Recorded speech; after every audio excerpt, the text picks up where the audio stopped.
میں ابھی عرض کر رہا تھا نا کہ حضرت حکیم الامت قدس اللہ تعالیٰ سرہ بہت رکھ دیکھ کر بیعت کرتے تھے اور بہت رکھ دیکھ کر کسی کو خلیفہ بناتے تھے، اور اگر خلیفہ بنانے کے بعد اس کی نگرانی بہت سخت کرتے تھے، اور اگر اس نگرانی میں پتہ چلا کہ اس میں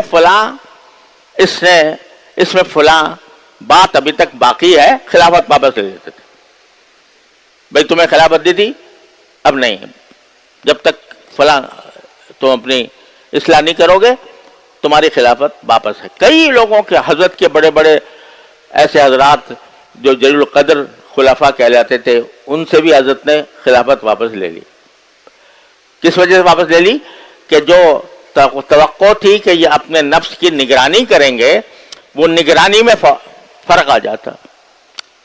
تو ایک خلیفہ تھے حضرت والا کے، وہ حضرت کے پاس تشریف لائے، حضرت کے یہاں خانقاہ میں مقیم ہوتے تھے خلفاء اور اپنی اصلاح کرایا کرتے تھے۔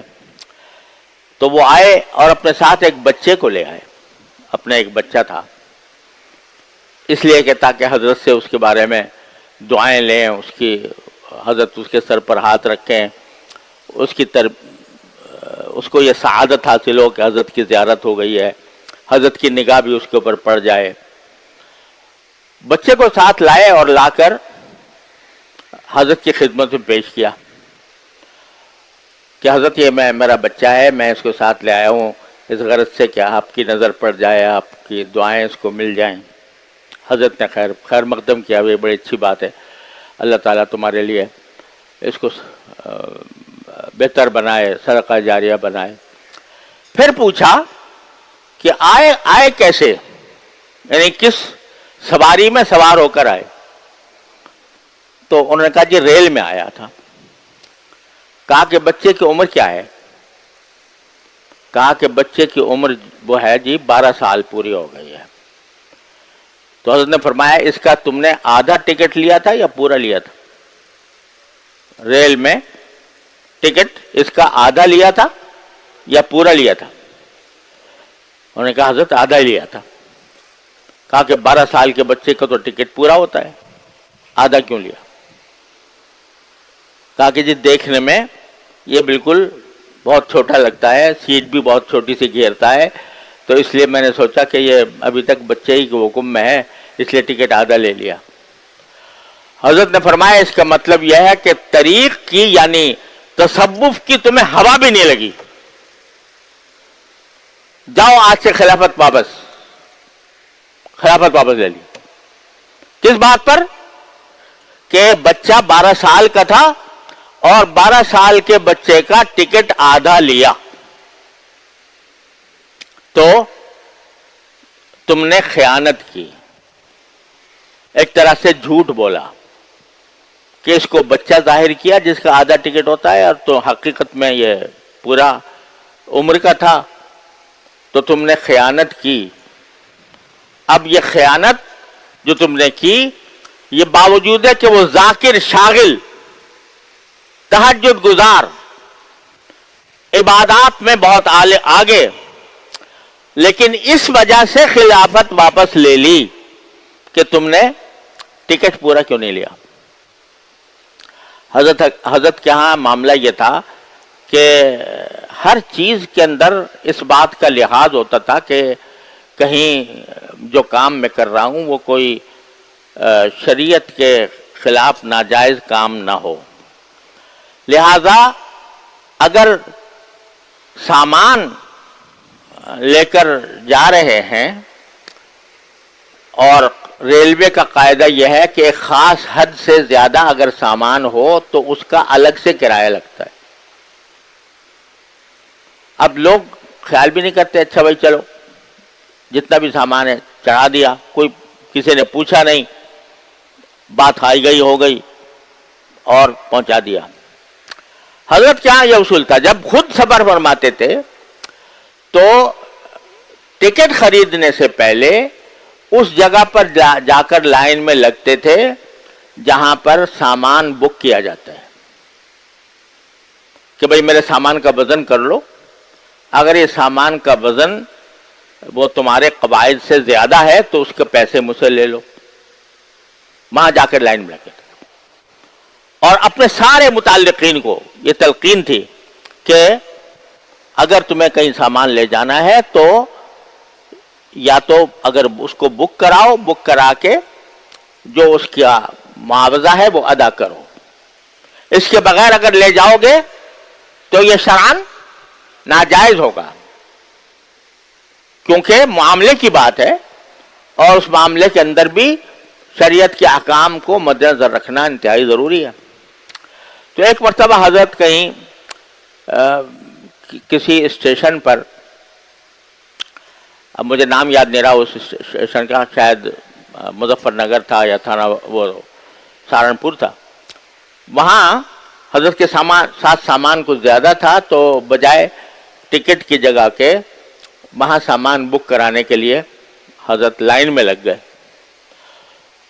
تو اس وقت جو اسٹیشن ماسٹر تھا، جو اس اسٹیشن کا سربراہ تھا، وہ حضرت کو پہچانتا تھا. ان سے آ کر تھا ہندو، لیکن حضرت کو پہچانتا تھا. ہندو بھی حضرت کی احترام کیا کرتے تھے ان کے تقویٰ کی وجہ سے. تو اس نے آ کر کہا حضرت آپ یہاں کہاں لگ گئے اس لائن میں؟ اس نے کہا جی بھائی میں سامان بک کرانا چاہتا ہوں، سامان میرا ساتھ زیادہ ہے تو تاکہ اس کے میں پیسے ادا کر دوں. انہوں نے کہا حضرت آپ بھلا اس فکر میں کیوں پڑتے ہیں، اور میں ابھی جو گاڑی کے ساتھ گارڈ جائے گا تو اس کو میں کہہ دوں گا کہ بھئی ان کو نہ پکڑے اگر زیادہ سامان ہو تو. تو حضرت نے کہا کہ وہ گارڈ کہاں تک جائے گا؟ تو اس نے کہا جی گارڈ جو ہے وہ کوئی شہر کا نام لیا کہ وہاں اس شہر تک جائے گا، کانپور تک جائے گا. حضرت کو جانا تھا الہ آباد. تو بھائی کانپور کے بعد کیا ہوگا؟ تو اس نے کہا کہ پھر ایسا ہوگا کہ یہ گارڈ جو کانپور تک جائے گا، یہ جب اگلا گارڈ آئے گا تو اس سے کہہ دے گا، اور اس سے کہے گا کہ بھئی ان کے سامان کی چیکنگ نہ کرو. انہوں نے کہا پھر الہ آباد پہ کیا ہوگا؟ کہا کہ جی وہ جو گارڈ ہوگا وہ الہ آباد کے گارڈ سے کہہ دے گا کہ ان کو چیک نہ کرو، ان کو نکال دو. کہا اس کے بعد کیا ہوگا؟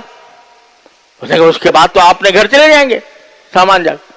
کہا کہ نہیں مجھے اور بھی کہیں جانا ہے اس کے بعد. اس نے کہا کہاں جانا ہے؟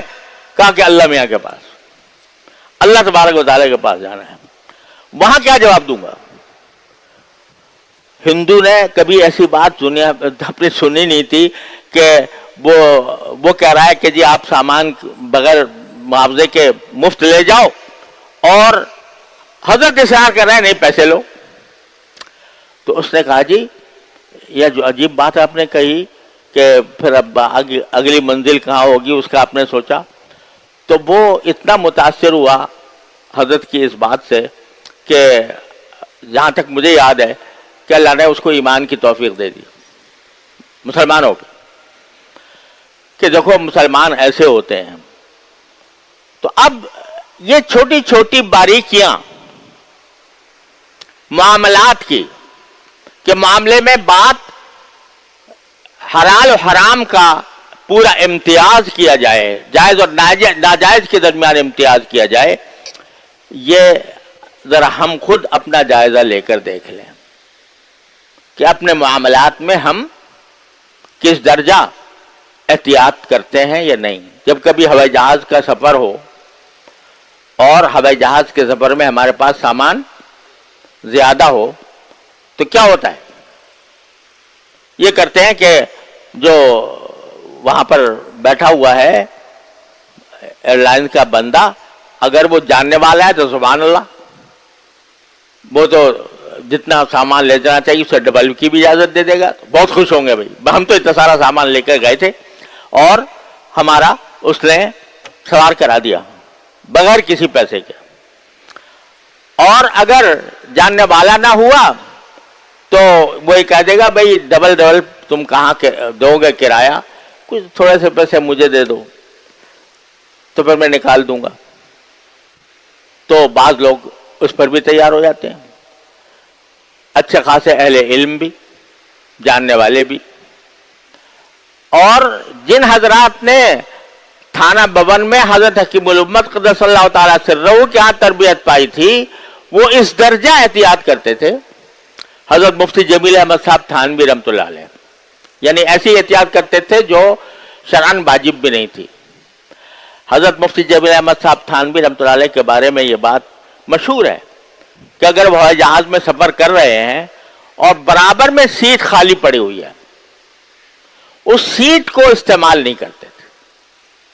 جیسے میں نے ایک سیٹ کا کرایہ دیا ہے، 2 سیٹ کا نہیں دیا، لہذا میں صرف اپنی سیٹ کا استعمال کروں گا، دوسری جو برابر میں خالی پڑی ہے اس پر کوئی سامان بھی نہیں رکھتے تھے اپنا. کہ اس کو میں استعمال نہیں کر سکتا کیونکہ میں نے جو کرایہ دیا ہے وہ ایک سیٹ کا دیا ہے. یہاں تک وہ تقویٰ کا، یعنی یہ میں فتویٰ کی بات نہیں ہے لیکن تقویٰ کی بات، کیونکہ ایک اگر سیٹ خالی پڑی ہوئی ہے تو ہم نے بے شک اس کا کرایہ نہیں دیا، لیکن عموماً ایئر لائنز کے لوگ اس بات پر راضی ہوتے ہیں، مالک راضی ہوتا ہے کہ بھئی اس کو ہم تھوڑا سا اپنا سامان رکھنے کے لیے اختیار کر لیں. لیکن حضرت اس پر تقویٰ پر عمل کرتے ہوئے اس سیٹ کے اوپر کوئی سامان بھی نہیں رکھتے تھے، اس سیٹ کو استعمال بھی نہیں کرتے تھے. تو بھائی عرض کرنے کا مقصد یہ تھا کہ ہماری زندگی میں بے شمار مراحل ایسے آتے ہیں جہاں دین کے حکم پر عمل کرنا ہمارے ذمہ واجب ہوتا ہے، لیکن چونکہ عادت پڑ گئی ہے اس بات کی کہ جو اس قسم کے معاملات جو ہیں یا معاشرت کے معاملات اور اخلاق کے معاملات، ان کو دین سے خارج سمجھ لیا گیا کہ دین کا حصہ نہیں ہے. دین تو بس نماز پڑھنا ہے اور رمضان کے روزے رکھ لینے ہیں، عمرے خوب کرتے رہتے ہیں، خوب کرنے ہیں، اور جو ہے زیادہ سے زیادہ کچھ ذکر و تسبیح کا معمول ہو گیا وہ پورا کر لیتے ہیں.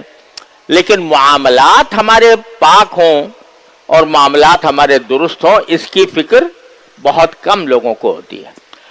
تو اس مجلس کا مقصود در حقیقت یہ ہے کہ اس میں ہم اپنی اصلاح کی طرف متوجہ ہوں اور متوجہ ہو کر دین کے ہر شعبے کے متعلق اپنا جائزہ لیں کہ ہم کہاں درست ہیں اور کہاں غلط ہیں، کہاں ہمیں اصلاح کی ضرورت ہے. اس سے کوئی شخص مستغنی نہیں ہے، عام ہو، عامی ہو، جاہل ہو، عالم ہو، پیر ہو، مرشد ہو، وہ کبھی اس خیال سے، اس فکر سے مستثنا نہیں ہے، مستغنی نہیں ہے. تو یہ ذرا سب جب اکٹھا بیٹھ جاتے ہیں تو اس میں اللہ تعالیٰ نے یہ برکت رکھی ہے کہ ایک مسلمان کا جو نور ایمان ہے وہ دوسرے مسلمان کے نور ایمان کے ساتھ منعکس ہو کر سب کے لیے فائدہ مند ہوتا ہے. اس لیے یہ ہم نے مجلس اس کام کے لیے رکھی ہوئی ہے، اور اس میں میرا مقصود تو خود اپنی اصلاح ہوتا ہے کہ جب میں کوئی بات کہوں تو میرا دل اس بات پر مجھے ملامت کرے کہ میں کوئی بات کہہ رہا ہوں اصلاح کی اور خود میں اس سے بے خبر ہوں.